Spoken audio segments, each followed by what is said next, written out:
السلام عليكم. معاكم مس نيلي سعيد. لو اول مره تتابعني اشترك في القناه وفعل الجرس عشان يوصلك الفيديوز الجديده اول باول، ولو متابعني اعمل لايك للفيديو، اعمل شير. بفرح جدا بالكومنتس اللي بتسيبوها لي تحت الفيديو. النهارده ان شاء الله هنكمل القصه بتاعه دايفيد كوبرفيلد، تمام، اللي على بريب 1 ميدل 1 والاعدادي. القصه النهارده هناخد شابتر 3 والشابتر بعنوان My Mother Dies، والدتي توفت. تمام. I remember that day as if it were yesterday. أنا فاكر اليوم وكأنه امبارح. 2 months had passed. عدى شهرين since I joined the school. من ساعة ما رجعت للمدرسة. The weather was bitterly cold. الطقس كان بارد جدا and the boys at school shivered from cold as their hands turned blue. والولاد كانوا مسقعانين جدا لدرجة ان ايديهم اتحولت للأزرق. It was my birthday. كان يوم عيد ميلادي and all the boys in the classroom gathered around me to wish me a happy birthday. الولاد اتلموا حواليا عشان يتمنوا لي عيد ميلاد سعيد. Suddenly the classroom door opened. باب الفصل اتفتح and I was told that Mr. Creakle wanted to see me immediately. وعرفت ان Mr. Creakle عايز يقابلني دلوقتي. I was so excited as I walked down the hall to Mr. Creakle's room. كنت مبسوط جدا وانا رايح لأوضة Mr. Creakle. My dear Biggity has sent me a birthday present. I thought to myself. قلت بيني وبين نفسي ان بيجيتي بعتت لي ايه؟ هدية عيد ميلادي. I knocked the door politely and went in. خبطت ودخلت. The minute I set foot in the room. من ساعة ما دخلت الأوضة I knew that was something wrong. عرفت إن في حاجة غلط. Mrs. Creakle مرات Mr. Creakle اسمها Mrs. Creakle had a sad look on her face. كان على وشها نظرة حزينة. قالت له Come in David. ادخل. Sadly. وبعدين David my child. ابني ديفيد يا ابني. She said holding my hands. ماسكة ايديه. We all have to accept that our loved ones can die at any moment. لازم كلنا نتقبل ان اي حد بنحبه ممكن يموت في اي لحظة. I looked at her. بصيت لها trying to understand what she meant. عشان افهم هي قصدها ايه. I'm sorry to tell you. انا اسفة اني اقول لك that your mother is dangerously ill. والدتك مريضة جدا. There was a mist in front of my eyes. ضباب كده قدام عينيا and suddenly burning tears ran down my face. دموع نزلت من عينيا. I knew the truth. عرفت الحقيقة. وراحت قالت له your mother's dead. مامتك توفت. She said. I was already sobbing loudly. كنت ساعتها بعيط بصوت عالي and I felt I was an orphan quite alone in the world. شعرت ان انا بقيت يتيم ووحيد في العالم كله. Mrs. Creakle bagged my case herself. Mrs. Creakle هي مرات المدير حضرت له شنطته بنفسها and sent me home on the coach for the funeral. وبعتتني funeral للجنازة. ركبتني عربية عشان أروح الجنازة. I didn't realize at the time that I would never return to Salem House. ما كنتش فاكر إن عمري ما هرجع المدرسة تاني. When I arrived home, Biggity met me at the door. لما وصلت البيت Biggity قابلتني على الباب and we cried miserably in each other's arm. بكينا احنا الاثنين في احضان بعض. Mr. Murdstone seemed very sad. Mr. Murdstone كان شكله حزين جدا and didn't speak to me at all. وما كلمنيش خالص. Miss Murdstone however على الرغم بقى من كده Miss Murdstone showed her usual firmness of character. بينت برضو نفس اسلوبها الحازم which she had her and her brother were so proud of. شخصيتها اللي هي واخوها كانوا فخورين جدا بيها. by checking that I had brought all my clothes back from school. كانت بتتأكد ان هو رجع كل هدومه من المدرسة. after that she showed no interest in me at all. بعد ما خلصت التفتيش في الشنطة ما بقاش عندها اي اهتمام بيا خالص. there was a deathly silence in the house. كان في صمت قاتل في البيت. Biggity took me up to the room where my dear mother's dead body lay. أخدتني Biggity طلعتني الأوضة اللي جثة ماما فيها with my little brother. مع أخويا الصغير. هي كان مخلفة بيبي ولد. هي قالت my little brother who had died a few hours after that. اللي كمان مات بعد ما مامته ماتت بكام ساعة. Everything was fresh and clean. كل حاجة كانت نظيفة في الأوضة in the room but I couldn't look at my mother's lovely face. ما كنتش قادرة أبص في وش ماما which would never smile at me again without crying. اللي عمرها ما هيقدر يبص لي تاني من غير ما بطل عياط. How did it happen يا Biggity؟ بيقول لها حصل ازاي. She was ill for a long time. كانت مريضة لوقت طويل. Master David. She got worse after the baby was born. وكمان حالتها ساءت بعد الولادة. You see, she was sometimes unhappy and forgetful. وكمان كانت تعيسة وبتنسى. But she was always the same to me. بس كانت دايما بتعاملني بنفس الأسلوب. Her old biggity. These two downstairs والاتنين اللي تحت بتتكلم عن الميردستونز often spoke crossly to her. كانوا بيكلموها بغضب and made her sad. وكانوا بيخلوها تبقى حزينة. But she still loved them. على الرغم من كده كانت بتحبهم. You know, she was so sweet and loving. لأنها كانت محبة. I always sat beside her while she went to sleep. كنت دايما بقعد جنبها لحد ما تنام. It made her feel better. كان ده بيحسسها ان هي تبقى أفضل. There was a short silence while Biggity dried her eyes. كان بيقعد وقت طويل عبال ما تنشف دموعها. سكتت شوية. Then took both my hands in hers. حطت ايديا في ايديها. On the last night. في آخر ليلة ليها. بتقول له يعني. She asked me for some water. طلبت مني شوية مية. And then gave me such a patient smile. بصت لي كده ابتسامة مريضة. She looked so beautiful. كانت جميلة جدا. The sun was beginning to rise. والشمس كانت ابتدت تشرق. And she put her head on my arm. حطت راسها على كتفي. And died like an innocent child going to sleep. وماتت زي طفل صغير رايح ينام. After my mother's funeral. بعد جنازة ماما. I began to wonder what would happen to me. ابتديت أقول يا ترى إيه اللي هيجرالي. The Murdistons didn't even seem to notice that I was in the house. الميردستونز مش شايفيني أساسا موجود في البيت. They had told Biggity to leave. طلبوا من Biggity إن هي تمشي as they didn't want her as their servant anymore. ما كانوش عايزينها كخادمة ليهم بعد دلوقتي. So Biggity was going to her brothers in Yarmouth. كانت رايحة لأخوها في Yarmouth until she decided لحد ما تقرر what would to do next. هتعمل إيه بعد كده. She suggested taking me with her to a holiday. اقترحت عليهم ان هي تاخدني معاها في عطلة. And to my surprise the Murdistons agreed. وللدهشة ان هم وافقوا. So next morning تاني يوم الصبح Mr. Parkes appeared at the door with his cart. Mr. Parkes اللي هو سواق العربية جيب العربية بتاعته الكارت. And Biggity's cases were put on it. وحط Biggity's cases الشنط بتاعتها. We climbed up and sat beside him. تسلقنا وقعدنا جنبه. Biggity was naturally a little sad to leave her old home. كانت طبعا حزينة ان هي هتسيب البيت اللي هي عاشت فيه. Where she had been so happy with my mother and me. اللي كانت عايشة فيه بسعادة معايا ومع مامتي. And at first she cried a little. وابتدت تعيط في الأول. But when Mr. Parkes saw her drawing her eyes and looking more cheerful. بس لما جه مستر باركس ابتدت تنشف دموعها وابتدت تبقى cheerful. He too began to look happier. وهو كمان ابتدى يبقى شكله أسعد لأنه اتضايق لما لقاها متضايقة. And whispered me Parkes is willing. وهمس لي وقال لي إن أنا مستعد. You told her that. قلت لها بلغتها رسالتي. Aloud he said to Biggity, Are you comfortable? قاعدة مرتاحة. Biggity laughed and said that she was. قالت له مرتاحة. And you are comfortable Master David. وانت يا ديفيد قاعد مرتاح. I said that I was. قلت له أنا مرتاح. Mr. Parkes was so pleased with this conversation that he repeated it many times during the journey. كان مبسوط قوي بالمحادثة الصغيرة دي اللي كل شوية يسألهم طوال الرحلة. And Biggity and I both had to keep giving him the same answer. وأنا وبيجيتي كنا مضطرين نقول نفس الإجابة كل مرة. كل شوية يقول لهم قاعدين مرتاحين يقولوا له مرتاحين طول الرحلة. When we arrived in Yarmouth and got down from the cart. أول ما وصلنا يارموث ونزلنا من العربية we said goodbye to Mr. Parkes. ودعنا مستر باركس ولقينا دانيال and Ham Biggity were waiting for us. كانوا مستنيينا. Daniel and Ham were exactly the same as I remember them. هما زي ما هما متغيروش. cheerful مرحين and generous كريمين as ever. But little Emily seemed different somehow. بس إيميلي اتغيرت شوية. She was taller. طولت and prettier. وبقت أجمل. But she didn't want to play with me. ما بقتش عايزة تلعب معايا. Or spend her time with me. أو تقضي وقت معايا. I was rather disappointed. طبعا أصبت بالإحباط because I still considered she was the most beautiful girl I have ever seen. لأني كنت دايما بعتقد ان هي اجمل بنت انا شفتها. and I thought I was in love with her. وكنت فاكره انا بحبها. Daniel and Ham were very proud of her intelligence and beauty. دانيال وهام كانوا فخورين جدا بذكائها وجمالها and just smiled when she laughingly refused to sit next to me وضحكوا لما هي رفضت ان هي تقعد جنبي. But they all listened with interest to my stories of school life at Salem House.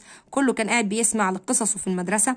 I told them about the other boys. حكيت لهم عن الولاد التانيين especially خصوصا the handsome clever Steerforth.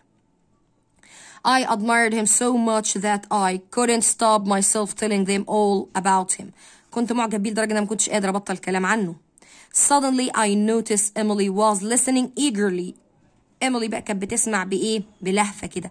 Her blue eyes shining عينيها ابتدت تلمع and a smile on her lips وابتسامة على شفايفها. She blushed خجلت when she saw that we were all looking at her. كسفت لما لقيتنا كلنا بنبص لها and hid her face وخبت وشها behind her hands بإيديها.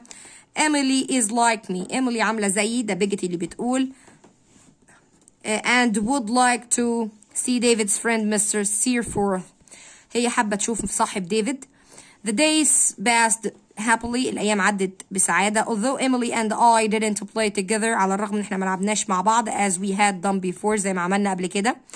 Mr. Parkes was frequent visitor. A frequent visitor كان بيزور بشكل مستمر. And soon Biggity explained to me that she had decided to marry him.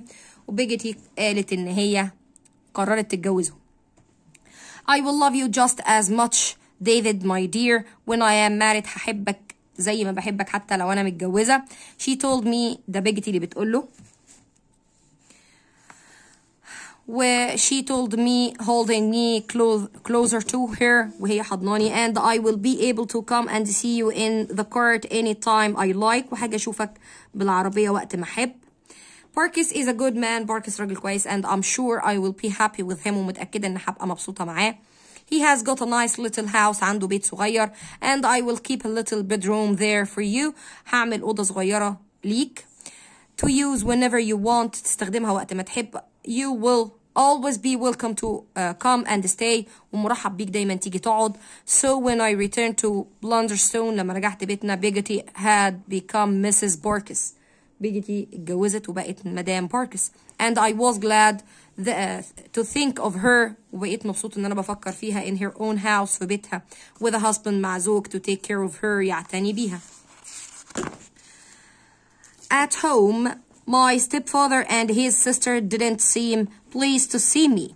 في البيت بقى زوج ماما واخته ما كانوش مبسوطين ان هم يشوفوني and were clearly trying to find a way of getting rid of me وكانوا بيحاولوا يدوروا على أي طريقة يتخلصوا بيها مني. As they considered school too expensive. كانوا بيقولوا إن المدرسة غالية جدا. They finally agreed to arranged for me to start work.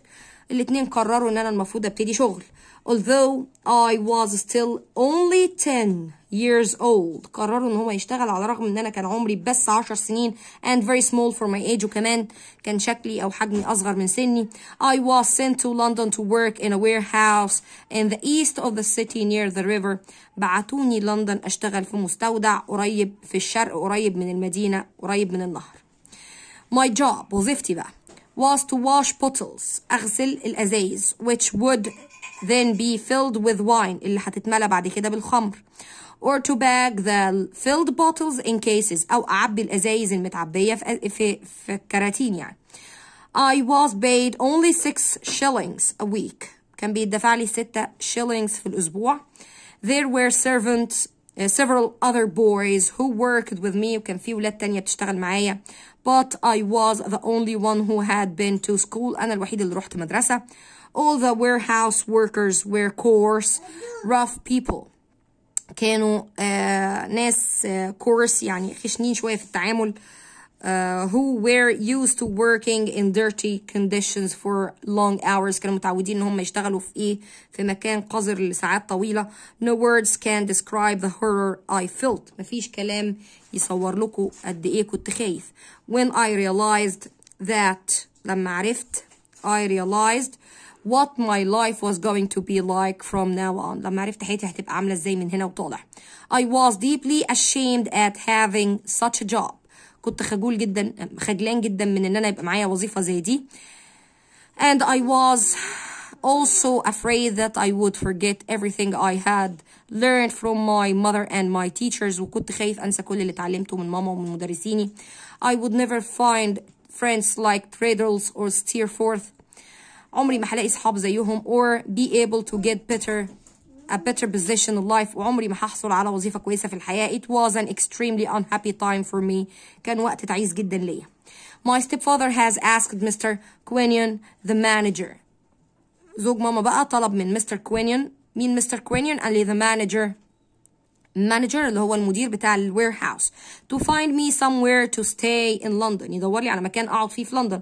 So at the end of my first day I was called to Mr. Quinion's office. ندهوني للأوضة بتاعته and المكتب بتاعه and I introduced to an important looking rather fat middle-aged man with a head as bald as an egg. قدموني لراجل تخين متوسط العمر راسه أقرع. His name هو بيقول زي البيضة. His name was Mr. McCopper اسمه كده Mr. McCopper. And he offered me a spare room in the house he was renting with his family. هو عرض عليا أوضة فاضية في البيت اللي هو renting مأجره مع عيلته. I agreed to take it and Mr. McCopper and I walked home together. وافقت ان انا اخد الأوضة ورحت انا وهو البيت مع بعض. The McCoppers were obviously very poor. من الواضح ان كانت الأسرة دي فقيرة. But tried hard not to let this show. بس كانوا بيحاولوا ما يبينوش كده. The house had several floors of rather dirty empty rooms with very little furniture. البيت ده كان فيه أدوار كتيرة وفيها غرف فاضية وقذرة وقليل قوي الأساس اللي فيها. Mrs. McCopper was a thin, tired-looking woman with a baby in her arms. كانت ست رفيعة شكلها مرهق ودايما شايلة baby in her arms. The baby was one of twins. كان واحد من التوأم اللي هي مخلفاهم. And in all my experience of the family ومن خلال تجربتي في الحياة معاهم I never saw Mrs. McCopper without at least one of the twins. عمري ما شفتها لما تكون شايلة واحد من التوأم. They also had a 4-year-old son. عندهم ولد عنده 4 سنين and a 3-year-old daughter. وبنت عندها 3 سنين. Their only servant was a young orphan girl. والخادمة بتاعتهم كانت بنت صغيرة يتيمة. I never thought Mrs. McCopper told me sadly. أنا بتقول Mrs. McCopper بتحكي له بتقول له عمري ما كنت أتخيل. As she showed me my room وهي بتوريني الأوضة بتاعتي. When I lived with mother and father لما كنت عايشة مع بابا وماما before I was married قبل ما أتجوز that I would ever be as poor as this. عمري ما كنت أتخيل إن أنا هعيش فقيرة بالمنظر ده. But as Mr. McCopper is for the moment in difficulties. بس بسبب إن Mr. McCoppers دلوقتي عنده مشاكل I must of course accept this situation. لازم أتقبل الوضع and I'm afraid he owes a lot of money. وأنا أخشى إن هو مدين بفلوس كتير but his creditor الدائنين بتوعه will just have to wait. لازم يصبروا علينا. We can't get blood. You can't get blood out of stone. مش هينفع تطلع من الحجارة دم. Nor can anyone get any money at all out of Mr. McCopper at present. هي بتشبه ان طلوع الفلوس منه زي طلوع المية من الحجارة يعني هو معوش فلوس. I soon realized that neither Mr. or nor Mrs. McCopper had ever been able to manage money. أنا عرفت إن هما الاتنين ما بيعرفوش يتصرفوا في الفلوس. The little that Mr. McCopper earned الفلوس القليلة اللي بيكسبها was not enough. ما كانتش كافية either to keep his creditors happy إن هي تكفي الدائنين بتوعه or to pay for the needs of his growing family أو تكفي احتياجات عيلته اللي بتكبر. So his creditors الدائنين بتوعه were constantly فين اهي at the door. كانوا دايما واقفين عند الباب demanding payment بيطلبوا منه يدفع and meals were rather irregular in the McCopper house. والوجبات كانت بشكل غير مش مظبوط يعني ساعات وساعات أكل كويس وساعات أكل مش كويس يعني على حسب. Mr. and Mrs. McCopper's mood حتى مزاجهم varied according to the situation. كان بيختلف على حسب الموقف. One moment Mr. McCopper looked extremely miserable and depressed. لحظة تلاقيه مكتئب وحزين. The next he was brushing his shoes and singing a song before going out. ساعات تلاقيه بيغني وبيمسح جزمته وطالع برا. Mrs. McCopper's character was similar to her husband's وبرضه شخصية مراته شبه شخصيته. Sometimes I came home to find her lying on the floor. أحيانا أدخل البيت ألاقيها نايمة على الأرض with her hair undone وشعرها منعكش looking wild and desperate. شكلها بيبقى مكتئب. But an hour later وفي وقت تاني she was cheerfully eating a good supper. كانت بتاكل عشاء كويس. I lived with these kind people for several months. قعدت مع الناس دي شهور طويلة. And became very fond of them وحبيتهم جدا. I bought my own food out of my wages. كنت بجيب أكلي من الأجر بتاعي because I knew the makeuppers hardly ever had enough for themselves. عشان عارف إن أكلهم بالعافية بيكفيهم. And I lived mostly on bread and cheese. وكنت أغلب الأحيان عايش على الجبنة والعيش. As they were so short of money لأنهم دايما كانش معاهم فلوس. Once or twice I offered to lend them a few shillings. كنت بعرض عليهم مرة أو مرتين إن أنا أوديهم أسلفهم يعني. Which they refused to accept. بس كانوا بيرفضوا. But at last Mr. Makeuper's creditor. في الآخر الدائنين بقى الديانة became tired of waiting for their money. زهقوا من كتر الانتظار and went to the police. وراحوا للشرطة who arrested him for debt. اللي راحت قبضت عليه بسبب الدين. He was taken to Ken's prison. دخلوه سجن اسمه كنز and asked me to visit him there. وطلب مني أزوره هناك. When I arrived لما وصلت I was shown to his room. وروني أوضته where he was waiting for me. اللي كان بيستناني فيها. He seemed quite broken. كان شكله مكسور. broken hearted. قلبه مكسور and even cried a little. وقعد يبكي. This is a black day for me. ده كان يوم اسود. كوبرفيلد يا كوبرفيلد. I hope my mistake will be a warning to young people like you. أتمنى إن غلطتي دي تكون تحذير للشباب الصغير اللي زيك. Remember افتكر if a man earns 20 pounds a year. لو البني آدم بيكسب 20 جنيه في السنة and spends 19 pounds and 19 shillings وصرف 99 جنيه و99 قرش the result is happiness. السعادة النتيجة هتبقى سعيدة. But ولكن if he spends 20 pounds and 1 shilling لو صرف 20 جنيه وشيلين واحد زيادة the result is misery. النتيجة هتبقى تعيسة. By the way بالمناسبة كوبرفيلد could you lend me a shilling for some beer. ممكن تسلفني شيلين عشان اشتري بير. Mrs. McCopper will pay you back as soon as you arrive home. ومسز ماكوبر هي اللي هتدي لك الفلوس لما ترجع. And when the beer arrived he appeared much more cheerful. أول ما البيرة ظهرت بقى هو مرح. We had a pleasant evening. قضينا أمسية كويسة telling stories and jokes. وبعدين بيقول he stayed in prison for several weeks. قعد في السجن عدة أسابيع. And I visited him regularly. وكنت بزوره بشكل منتظم. I was delighted to hear on one of my visits that he would soon be free. سمعت إن هم هيحرروه. As his creditors had unwillingly accepted the fact that he had no way of paying these debts. لأن الديانة بتوعه عرفوا إن هو مش هيعرف يرد مش هيعرف يدفع الفلوس. I gave the news to Mrs. McCopper. وصلت الأخبار دي لمراته. When I returned home لما رجعت we celebrated by sharing our supper and a glass of wine together. احتفلنا واحنا بنتعشى. May I ask what will you do madam. يا ترى هتعملوا ايه when Mr. McCopper is free لما يتحرر. I asked سألتها. قالت له my family said Mrs. McCopper grandly believe that Mr. McCopper should move to the country to Devon and carry on his business interests there. بتقول عيلتي شايفة ان هو المفروض ينتقل الى الريف لمدينة ديفون ويبتدي يشوف شغله هناك. Mr. McCopper is a very clever man. راجل clever ذكي. Mr. Copperfield I'm sure he is. أنا متأكد إن هو كويس. Although they haven't found anything exactly right for him yet. على الرغم إنهم ما لقوش شغلانة مناسبة ليه لحد دلوقتي. بس my family think he should be ready. عيلتي بتقول إن هو المفروض يبقى مستعد in Devon في المدينة دي in case something turns up.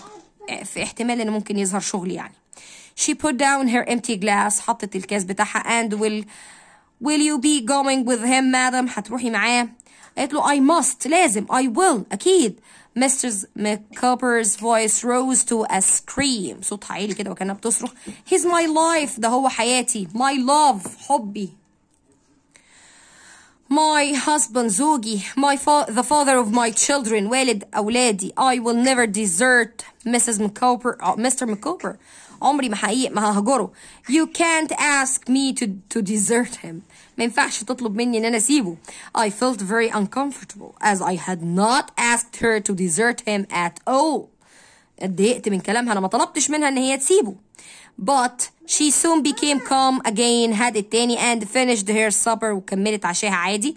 I was becoming used to the McCobbers' change mood. أنا بقيت متعود على تغيرات مزاجهم المزاجية بتاعتهم. I now realized that when the McCobbers left London عرفت إن هما أول ما هيسيبوا لندن as they were planning to do زي ما هما مخططين I should be very lonely in the city.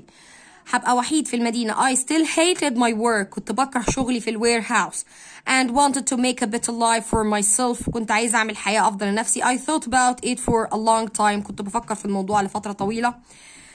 And decided there was only one thing I could do. قررت إن مش مبقي غير حاجة واحدة بس أعملها. I will try to find my one surviving relation. هدور على العلاقة الوحيدة اللي متبقية. My father's aunt.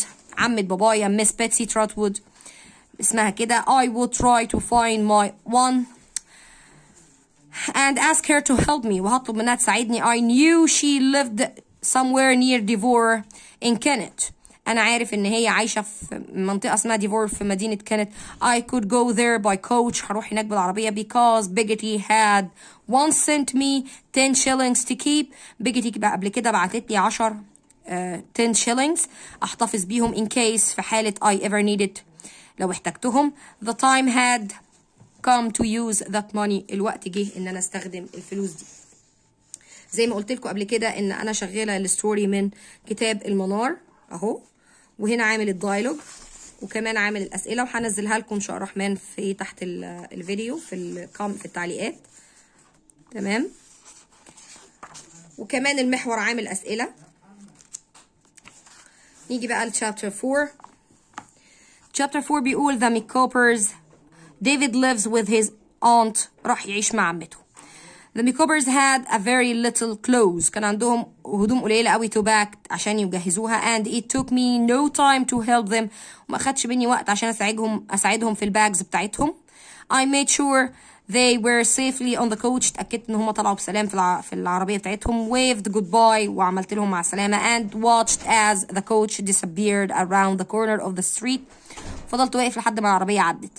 I sighed as I knew that I will miss them very much. طبعا كنت عارف ان هم هيوحشوني. After a few minutes بعد شوية دقايق I made up my mind to visit the warehouse one final time. قررت ان انا اروح ازور المستودع مرة أخيرة. In the evening I bagged my belongings. عبيت أشيائي in a big case في شنطة كبيرة. Made sure that I had the 10 shillings in the little purse that Biggity had given me. اتأكدت ان انا حطيت ال 10 shillings في البوك الصغير اللي بيجي كانت عطيهولي قبل كده. And went outside to find someone that might help me with my case that was extremely heavy. ودورت على حد يشيل معايا الشنطة اللي كانت تقيلة جدا.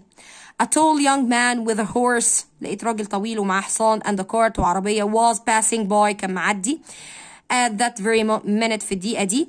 Could you please take my case to coach station. ممكن تاخد الشنطة بتاعتي وتوصلني لحد محطة العربيات.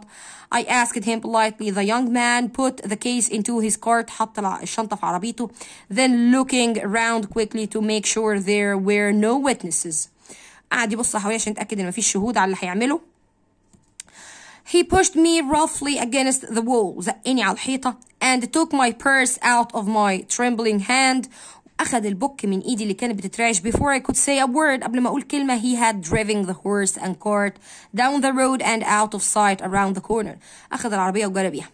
I knew I would never see him, my case or 10 shillings again. لا هشوفه ولا هشوف شنطتي ولا فلوسي تاني. I sat down on the pavement and cried. قعدت على الرصيف وقعدت أعيط. Now I had lost everything I owned in the world. خسرت كل حاجة بملكها في العالم. And I had no money for the coach fare. معيش حتى فلوس أجرة العربية to Devore. In the end I decided I would have to walk there. قررت ان اخدها مشي and started the long journey. وابتديت الرحلة الطويلة. It took me 6 days. استغرقتني 6 أيام to cover the 100 kilometers عشان أغطي 100 كيلو متر. as I got tired very easily كنت بتعب and had to rest وكان لازم أرتاح. I sold my jacket بعت الجاكيت بتاعي for a shilling بشيلينج واحد so that I could buy bread and milk on the way عشان أشتري بيهم عيش وإيه ولبن. and at night وبالليل I slept in disused foreign buildings or under trees كنت بقعد في الإيه في المباني بتاعت المزارع المهجورة أو تحت الشجر أنام تحتها. sometimes I was afraid of the dangerous looking beggars كنت بخاف من الشحاتين and thieves ومن الحراميين I met on the road اللي كنت بقابلهم في الشارع. but I knew I had to keep going كنت متأكد إن لازم أكمل. as I walked I thought of my mother's gentle pretty face وأنا ماشي كنت بفكر دايما في وش مامتي. I felt sure she would approve of what I was doing كنت متأكد إن هي موافقة على اللي بعمله and that encouraged me to continue وده شجعني على إني أكمل. But when I arrived to Devore لما وصلت Devore it seemed a much longer town بدت مدينة كبيرة جدا than I had imagined أكبر من ما كنت متخيلها. I spent a whole morning asking people if they knew where Miss Betsy Trotwood lived. قعدت يوم نهار بحاله أدور حد لو يعرف مكان Miss Betsy. Finally I found someone who recognized the name. أخيرا عرفت حد عرف الاسم and showed me the way to her house ووراني الطريق لبيتها. I stood at her front door وقفت قدام بابها in the neat little garden في الحديقة النظيفة المنظمة for a few moments لبعض اللحظات trembling with fear بترعش من الخوف and wondering what my aunt would think of me وبفكر يا ترى عمتي هتفكر فيا ازاي. My face and hands were dirty ايديا وشي مش نضاف. My hair was unbrushed وشعري مش مغسول and my clothes were torn and dusty وهدومي كانت مقطعة ومطربة. Perhaps she wouldn't even want to invite me into her house. احتمال ما ترضاش تدخلني من الأصل بيتها. Just then a handsome but strict looking gray haired woman ست شكلها كده ايه strict ناشف جدا ملتزمة came out of the door طلعت من الأوضة حازمة يعني تمام. came out of the house of the door towards me راحت عليا. I knew she must be my aunt. عرفت على طول إن هي لازم تبقى عمتي. go away قالت له امشي روح بعيد. I don't allow anyone to walk on my grass ما بسيبش حد يمشي على العشب بتاعي. please madam قلت لها أرجوكي من فضلك.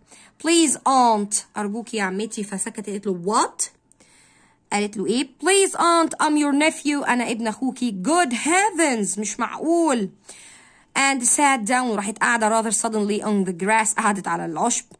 I'm David Copperfield your nephew's son ابن أخوكي of Blunderstone اللي جيت من Blunderstone in Suffolk من منطقة اسمها where you came on the night I was born لما جيتي لي المكان اللي جيتي فيه في اليوم اللي أنا اتولدت فيه. and so my dear mother وشوفتي مامتي.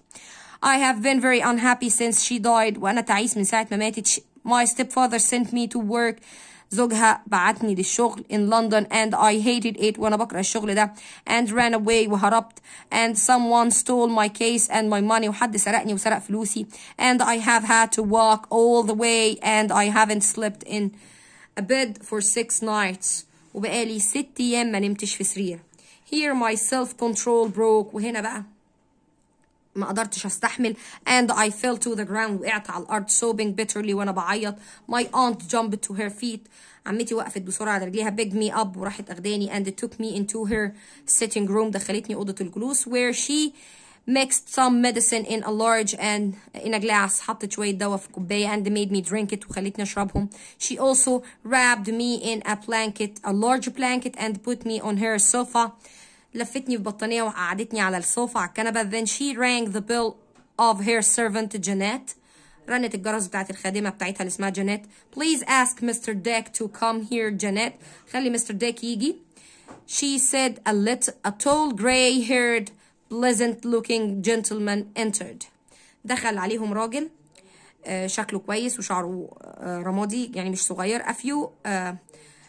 a few minutes later بعد دقايق laughing rather strangely to himself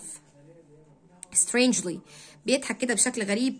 Now Mr. Dick قالت له كده بشكل حازم don't be a fool because we all knew you are intelligent. ما تعملش اهبل، احنا عارفين ان انت بتفهم.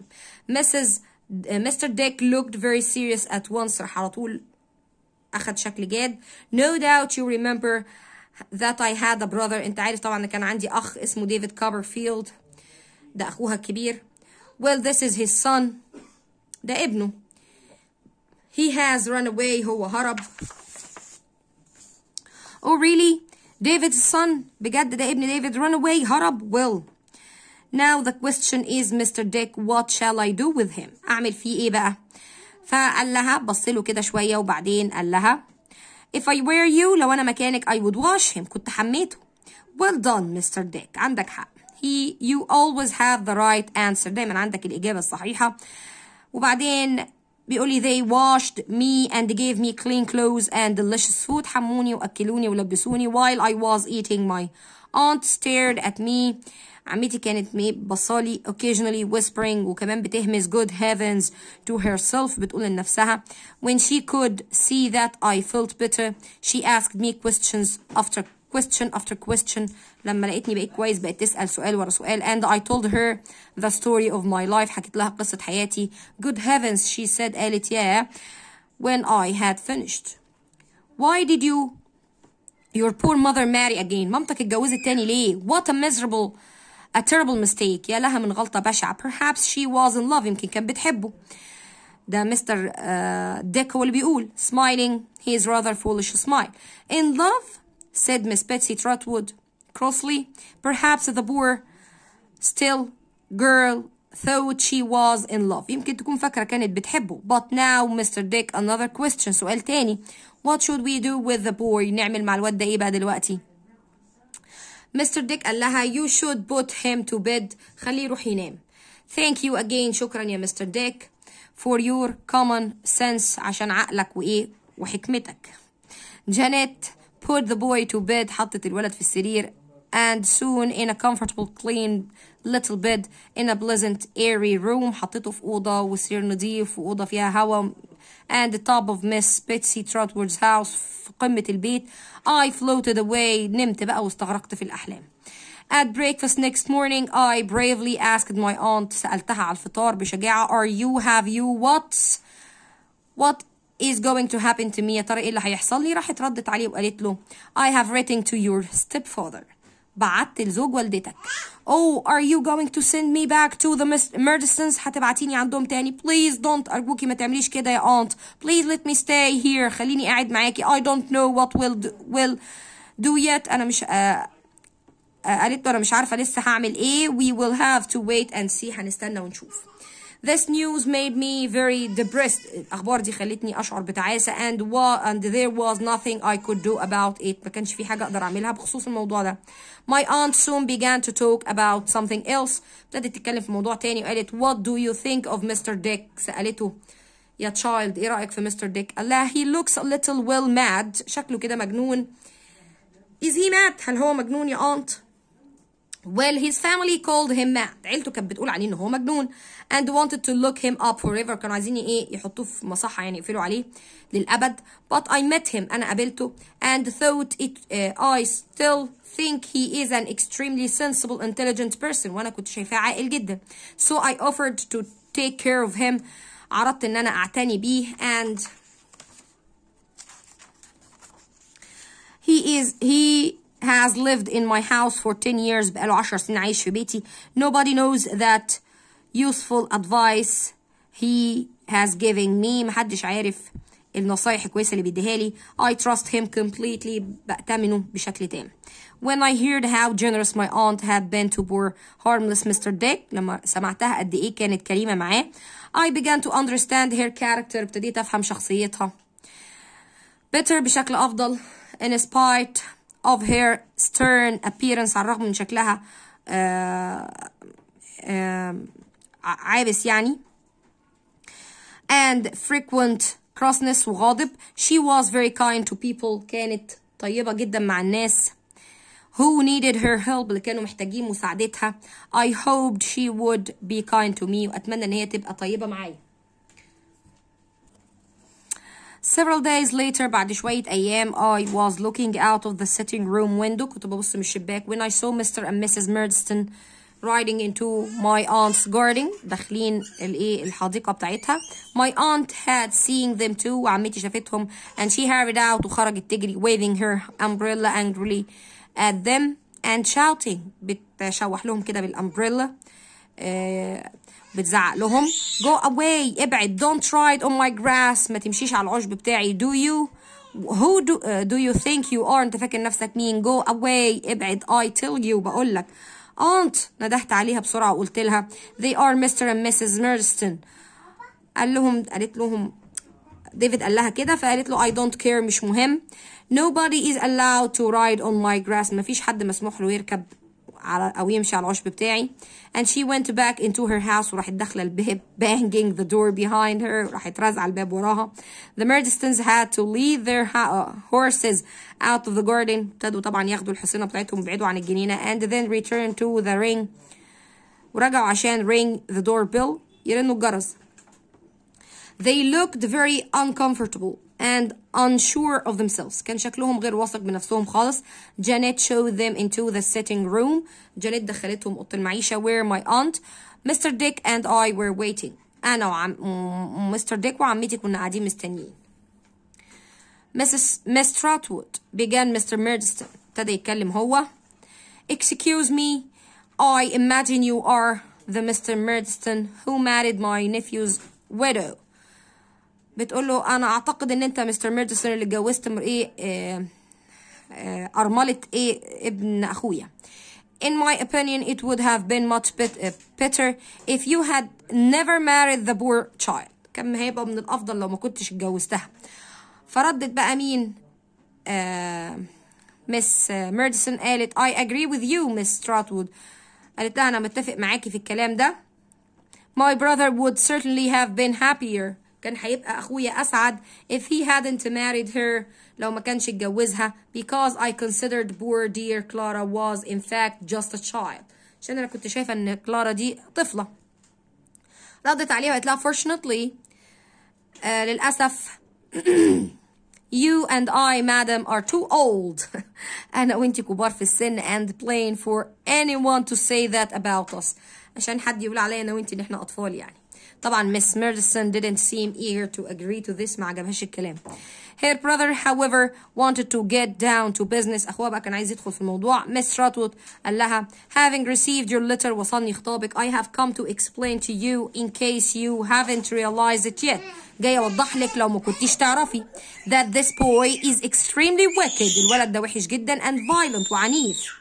Both my sister and I have tried to change his character. حاولت أنا وأختي نغير شخصيته but sadly we have failed. للأسف فشلنا. I must add ولازم أضيف كمان that أخته بتقول of all the boys in the world من كل الولاد اللي في الدنيا I believe this is the worst boy أنا شايفة إن ده أسوأ ولد فيهم. فراحت مس بيتسي ردت وقالت لها I see. Now tell me راحت سايبه بقى كل الموضوع التافه ده وراحت داخله في الموضوع قالت لهم has David inherited any money from his father or mother ديفيد ورث اي فلوس من مامته وباباه. فرد عليها قال لها no madam لا يا مدام ما ورث. my dear Clara naturally trusted me to take care of David كلارا ائتمنتني ان انا اعتني بديفيد and I am ready to do that وانا مستعد ان انا اعتني بيه يعني مش هيديله فلوس ولا الفلوس معايا وانا اللي هعتني بيه. if he comes back with me now لو رجع معايا دلوقتي but I alone انا بس shall decide what to do with him يا مس تراتوود انا بس اللي اقرر هعمل معاه ايه. understand that I am here for the first and last time أنا جاي الأول وآخر مرة to take care of to take him away عشان أخده معايا. if you decide to keep him لو قررتي تحتفظي بيه with you معاكي you keep him forever هتحتفظي بيه إلى الأبد. يبقى هو أخد الفلوس وهي أخدت الولد. what do you say David إيه رأيك يا ديفيد؟ دعمته بتقول له please قال لها don't let me go with them أنت ما تسيبنيش أروح معاهم I begged اتوسلت لها. they have always been unkind to me طول عمرهم وحشين معايا and they made my mother very unhappy وخلوا مامتي تعيسة. I would be so miserable if I have to go back with them هبقى تعيس لو رجعت معاهم. What do you think Mr. Dick؟ ايه رأيك في الكلام ده يا Mr. Dick؟ قال لها get a suit of clothes made for him immediately. جهزي له شوية هدوم ليه. What would I do without you؟ كنت هعمل ايه من غيرك يا Mr. Dick؟ وبعدين راحت مسلمة عليه وقالت then she turned to Mr. Murdstone وقالت له you have better go. المفروض تمشي أحسن. I will keep the boy and take my chance with him. أنا بقى هحتفظ بالولد وهجرب حظي معاه. I don't believe a word of your story. مش مصدقة ولا كلمة من اللي انت قلتها. Do you think I don't know how you broke the poor girl's heart؟ انت ازاي فاكر ان انا مش عارفة انت كسرت قلب البنت ازاي؟ And how you hated her son وازاي كنت بتكره ابنها and punished him for it وكنت بتعاقبه على ده. I can see you by your face. شفت من وشك دلوقتي that I am right ان انا عندي حق. We all stared at Mr. Murdstone. كلنا تنحنا له كده. It was true that this face was white. وشه كان أبيض and he was breathing fast وقلبه كان بيتنفس بسرعة. Goodbye sir. مع السلامة. and goodbye to you too. مع السلامة ليك انت كمان يا مادام. added my aunt turning suddenly to Miss Murdstone وهي بتكلم Miss Murdstone. If I see you riding on my grass again. لو شفتكوا راكبين حصانتكوا على العشب بتاعي I will knock your hat right off your head. هخبطك على دماغك وأوقع الطاقية يعني. The Murdstones said nothing in reply to this fierce word. طبعا ما قدروش يردوا عليها but walked quickly out of the house ومشوا بسرعة. Thank you aunt. قعد يشكرها. I would do my best to make you proud of me. هعمل كل اللي اقدر عليه عشان اخليكي فخورة بيا. وابتدى ان هو kissed her many times يبوسها. Mr. Dick, you and I will adopt this boy together. انا وانت adopt هنتبنى الولد ده مع بعض. تمام. and so a new life began for me. ابتدت حياة جديدة ليا. I was soon able to forget the warehouse and the Murdstones in learning to please my aunt. ابتديت انسى بقى كل اللي فات وبحاول ارضي عمتي and to play games with Mr. Dick والعب مع Mr. Dick who spent much of his time with me. كان بيقضي اغلب وقته معايا. but one day my aunt suggested. عمتي اقترحت that I should go to boarding school in Canterbury. تمام. اروح كانتربري منطقة او مكان اسمه كده. ادخل فيه مدرسة داخلي. was delighted. كنت مبسوط as I was eager to continue my studies and Canterbury was very near my aunt's home in دوفر ولا ايه. وكان المكان ده قريب كمان من بيت عمتي. so the next day my aunt and I went to Canterbury where I admired the beautiful old buildings in the ancient city center. عجبني جدا المباني القديمة. is it a large school aunt؟ هي مدرسة كبيرة. I haven't decided which school you will go to yet. أنا لسه ما قررتش هوديك أنهي مدرسة. first we are going to ask my old friend Mr. Wickfield. هسأل صديقي الأول اسمه Mr. Wickfield advice about it. he lives and works in Canterbury. عايش في المكان ده you see. وبعدين ابتدت تروح in front of a very old house with a very clean front step doors. راحت عند بيت نظيف جدا and fresh white curtains وستاير بيضة جميلة on the window أو at the window. a strange looking person. شخص غريب dressed in black. لابس أسود with short red hair وشعره قصير وأحمر and very thin white face. وشه رفيع وأبيض. came out to meet us. جاي قابلنا. I thought he must be a servant. أنا قلت ده أكيد خدام عندهم. he was about 15. هو كان حوالي عمره 15 سنة but he looked much older. بس شكله كان أكبر. is Mr. Wickfield at home؟ يوريا هيب. قالت له هو مستر ويكفيلد كان في البيت. اسم اللي بيتكلمه اسمه يوريا هيب. asked my aunt. he is madam. قالت له قال لها موجود. You're smiling unpleasant. كانت ابتسامته مش حلوة. He showed us into the sitting room. دخلنا أوضة الجلوس where I noticed two large painting on the wall. أخدت بالي من لوحتين على الحيطة. One of a gray-haired gentleman. واحدة الراجل عجوز and the other two a lady with a sweet gentle face. بست شكلها جميل. Just then a gentleman entered the room. راجل دخل الأوضة looking a little older. شكله كبير عن الصورة. I soon discovered he was Mr. Wickfield, my aunt's lawyer. عرفت إن Mr. Wickfield ده محامي عمتي. Mr. Wickfield, this is my nephew. I have adopted him. ده ابن أخويا وأنا اتبنيته and I want to send him to a good boarding school. عايزة أبعته مدرسة داخلي كويسة here in Canterbury. Can you help me find a school for him؟ ممكن تساعدني الاقي مدرسة ليه؟ Mr. Wickfield thought for a moment. قعد يفكر لحظة كده. There is a very good school I can recommend. في مدرسة كويسة اقدر ارشحها لك اسمها دكتور سترونجز. But the boy can't board here. ما ينفعش يقعد فيها. And it's too far for travel from Dover every day. وصعب ان هو يسافر كل يوم من دوفر ليها. However he could live here. ممكن يجي يعيش هنا معايا if you like لو تحبي in my house في بيتي. There is plenty of room for him. في مكان كبير ليه. There is a very kind. That's very kind of you. شكرا ليك يا Mr. Wickfield. I will pay you for his food of course. أكيد هدفع لك تمن الأكل بتاعه. Come and meet Agnes who takes care of everything and manage the house. تعالى قابل أجنس اللي بتاخد بالها من البيت. تمام. مستر ويكفيلد قال له طلع فوق where a girl of my own age sitting. بنت من نفس عمري كده. On her face I saw immediately the beautiful calm expressions of the lady. نفس شكل الست اللي في الصورة. I knew she must be Mr. Wickfield's daughter Agnes. أكيد دي بنت مستر ويكفيلد. When I saw the way Mr. Wickfield looked at Agnes and held her hands وأنا بشوفه بيبص لها I realized that she was the only thing that made life worth living for him. يبقى البنت دي كانت الحاجة الوحيدة اللي مخليه عايش يعني. The lady in the painting was her mother. الست اللي في الصورة دي كانت مامتها. Agnes was now complete charge of a house. Agnes هي اللي ماسكة البيت كله ومتحكمة فيه. وبعدين a guest and showed me. ابتدت أخدته comfortable bedroom وطلعته أوضته. The next day I had my first experience of the well-organized school. رحت مدرسة منظمة.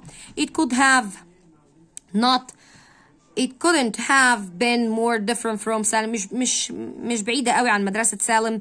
The headmaster اسمه دكتور سترونج. المدير كان اسمه دكتور سترونج. Was a gentle kind man. كان راجل طيب. Who enjoyed teaching and never punished anyone. كان بيحب التدريس وعمره ما عاقب حد. I soon made friends with the other boys. وصاحبت أولاد تانيين. وكمان صاحبت التيتشرز. وبعدين هنا بيقول كنت حابب جدا like the school very much. وبعدين بيقول لي Agnes used to help me. Agnes كمان كانت بتساعده في studying. تمام. وبعدين بيقول لي I often wrote to my aunt and Biggity. كنت بكتب لعمتي والبيجتي. ومستر ديك come to visit me once a week. كان بيجي يزوره مرة في الأسبوع. وبعدين رجعنا تاني ليوريا هيب. فبيقول the strangest person in my new life. الشخص الغريب بقى اللي في حياتي دخل حياتي كان اسمه يوريا هيب. Soon after I arrived in Canterbury we had a conversation. عملنا اتكلمنا مع بعض. He was doing a lot of Mr. Wickfield's work. كان بيشتغل شغل Mr. Wickfield. He was working late in his small office. كان بيشتغل لحد متأخر. وبعدين نده لديفيد قال له come in تعالى. He saw me passing the door. I entered. وبعدين ابتدى قعد لقاه بيقرا in a large dusty book. في كتاب كبير مطرب making careful notes. بياخد ملاحظات. What are you studying يوريا؟ بتذاكر ايه؟ قال له I'm going to be a lawyer. أنا هبقى محامي. وبعدين you are Mr. ديفيد بيقول له إن أنت Mr. Wickfield's assistant. أنت المساعد بتاعه. aren't you؟ مش كده؟ Perhaps one day you will be his partner. احتمال في يوم تبقى شريكه. فالتاني قال له oh no Mr. Copperfield. لا طبعا. وبعدين قال له I couldn't never rise so high. أنا استحالة أوصل للمكان ده. Now I am much too humble. أنا متواضع for that. أكتر من أن أحصل على المنصب ده. Thank you Mr. Copperfield. شكرا ليك for thinking kindly of me. عشان فكرت فيا كويس. And may I say that if you ever had time. عزمه على شيء لو هو عنده أي وقت. تمام. بعدين بعد week برضو قابله تاني invited him to tea. عزمه تاني على الشاي. وأخدوا معاه in a small house where he lived مع his mother. مع مامته. وهم قاعدين بيشربوا drinking tea. شاف recognized someone. شاف واحد فقال له it was Mr. McCopper. لقى ده طلع Mr. McCopper. أول ما شافه مامة يوريا عزمته على تي. وبعدين كوبرفيلد is it really you؟ ما كانش مصدق إن هو ديفيد. قعدوا يشربوا شاي. وطبعا ديفيد ما كانش حابب إن حد يعرف عنه حاجة عن ماضيه. فأخد ميكوبر we're now living in. عرف إن ميكوبر دلوقتي عايش in Canterbury في المدينة ديت. تمام. فهو أخده وطلعوا الاتنين بره البيت بتاع يوريا. And soon the years passed. عدت بقى السنين. I learned everything that Dr. Strong and his teachers could teach me. تعلم كل حاجة من المدرسة. At 17 دلوقتي بقى عمره 17 سنة. I came to the end of my school days. وصلت لآخر أيامي في الدراسة. And my aunt suggested that before deciding what profession to choose. قالت له قبل ما تقرر عايز تشتغل إيه. I should spend a month in London. لازم تقضي شهر في لندن. Or traveling around the country أو تسافر حوالين البلد. This would give me time to consider my next step. عشان أخد وقتي في التفكير هقرر أشتغل إيه. I agreed. وافقت. And I was sorry to say goodbye to my sweet friend Agnes and her father. طبعا قلت مع السلامة وودعتهم. I was looking forward to leading the life of an independent young gentleman. كنت فرحان ان انا هعيش حياة شاب مستقل. وبرضو هنا الدايلوج اهو، ودي الاسئلة هنزلها لكم برضو ان شاء الله الرحمن في لينك تحت الفيديو. تمام، كان معاكم مس نيلي. لو عجبك الفيديو اعمل لايك للفيديو، اعمل شير، بفرح جدا بالكومنتس اللي بتسيبوها لي تحت الفيديو. كان معاكم مس نيلي، السلام عليكم ورحمة الله.